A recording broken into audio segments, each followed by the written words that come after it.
जय श्री कृष्णा। कुरुक्षेत्र के उस विशाल मैदान में जहां से इतिहास की एक नई धारा का प्रवाह होने वाला था, अर्जुन ने अपने रथ का नियंत्रण खो दिया। सूर्य की गर्म किरणें मैदान पर चमक रही थी और हवा में युद्ध की गड़गड़ाहट सुनाई दे रही थी।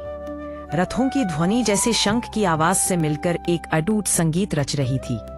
अर्जुन, जो दुनिया के सबसे महान धनुर्धर माने जाते थे, अपने सारथी भगवान श्री कृष्ण के साथ युद्ध भूमि के बीचों बीच खड़े थे। उन्हें अपनी आंखों के सामने कौरवों की विशाल सेना नजर आ रही थी, जो उन्हें चुनौती देने के लिए तैयार थी। हे अच्युत, मेरा रथ दोनों सेनाओं के बीच ले चले, अर्जुन ने कहा। उनकी आवाज में दबाव और अनिश्चितता थी। श्री कृष्ण ने उनकी आज्ञा का पालन किया और रथ को स्थिर कर दिया। लेकिन जैसे ही अर्जुन ने अपने दुश्मनों की ओर देखा, उनकी धड़कनें तेज हो गईं। वह केवल शत्रुओं को नहीं देख रहे थे, बल्कि अपने प्रियजनों को भी देख रहे थे। उनके दादा भीष्म, गुरु द्रोणाचार्य, मामा, भाई और पुत्र सभी युद्ध के लिए तैयार खड़े थे। अर्जुन का हृदय करुणा और मोह से भर गया। उनका शरीर थरथराने लगा और महान गांडीव धनुष उनकी हथेलियों से फिसलकर गिर गया।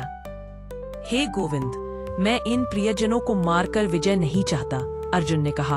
उनकी आंखों में आंसू थे। राज्य और सुख के लिए यह युद्ध नहीं लड़ सकता। इन सभी को मारकर जो पाप होगा वह कहीं अधिक भयानक है।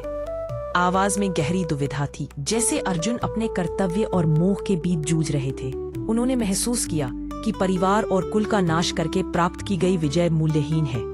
रथ के पिछले भाग में बैठकर उन्होंने धनुष को त्याग दिया।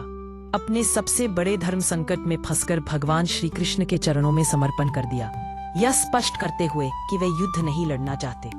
उनकी आत्मा में एक गहरी शांति थी, लेकिन साथ ही साथ एक भारी बोझ भी। ये पहले अध्याय की कथा थी, जिसने उस विराट ज्ञान की नींव रखी जिसे भगवान श्री कृष्ण ने अर्जुन को आगे चलकर देने वाले थे।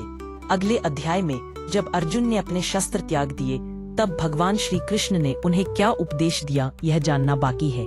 जुड़े रहें। जय श्री कृष्ण।